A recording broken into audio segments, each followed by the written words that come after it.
프랑스의 대문호 에밀 졸라를 아시나요?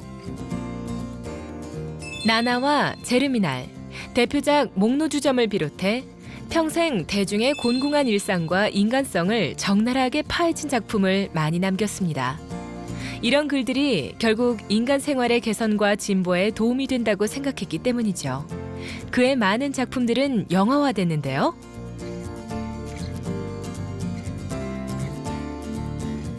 인간 내면의 강렬한 사랑과 욕망을 담은 소설 테레즈 락갱은 박찬욱 감독의 영화 박쥐의 원작이기도 합니다.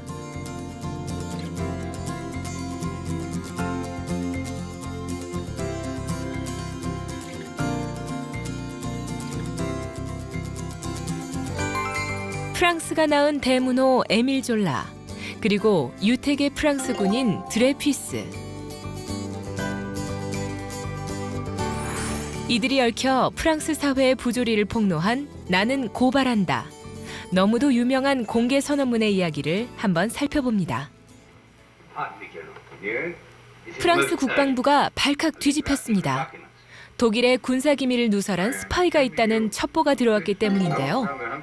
당시 프랑스에는 반유대주의가 팽배했기에 군인들은 손쉽게 유태인 장교 드레피스를 스파이로 지목합니다.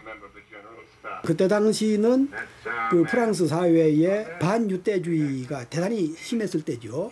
그래서 육군본부로서는 이제 드레푸스라는 사람이 그 첩자인 걸로 해가지고, 물론 드레푸스는 자신은 그런 적이 없다고 반대를 했죠.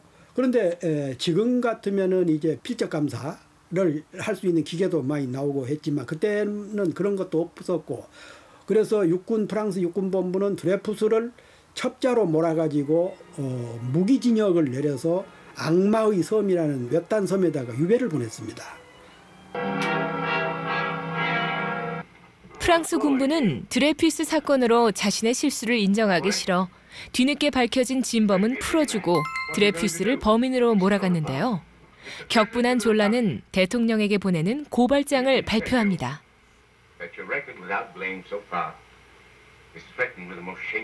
대통령 각하, 저는 진실을 말하겠습니다.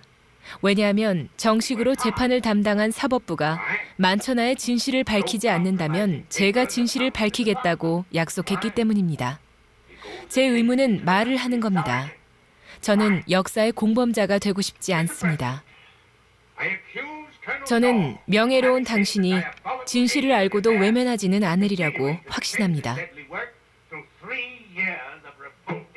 이 선언문은 나는 고발한다는 제목으로 로로르지의 일면에 실리게 되는데요.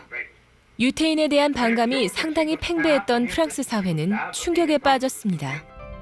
프랑스 의회는 서둘러 졸라를 기소하기로 결정했고, 베르사유 중재재판소는 졸라에게 징역 1년과 벌금 3,000프랑을 선고했습니다. 결국 시민들의 분노와 정부의 갖은 핍박으로 졸라는 영국으로 망명할 수밖에 없었습니다. 에밀 졸라의 그 글이 이제 전체 국민들에게 엄청난 사회 이슈가 되어버린 것이죠. 그래서 나는 고발한다라는 그 지식인의 자기 생명을 내건 그런 글을 통해서 결국은 재심사를 하게 됐고, 드레푸스는 복권이 됐고 석방이 됐고, 그러나 그런 과정에서도 그런 그 극우 우파 세력들은 끝까지 그 두 사람을 풀어주지 않으려고 그랬습니다. 그러나 1년쯤 후에 재심 과정에서 이제 석방이 되고, 목숨을 건 발언 때문에 졸라는 영국으로 쫓겨났지만 에밀 듀리켐, 클로드 모네 등 프랑스에 깨어있는 지식인들이 그 뒤를 잇는데요.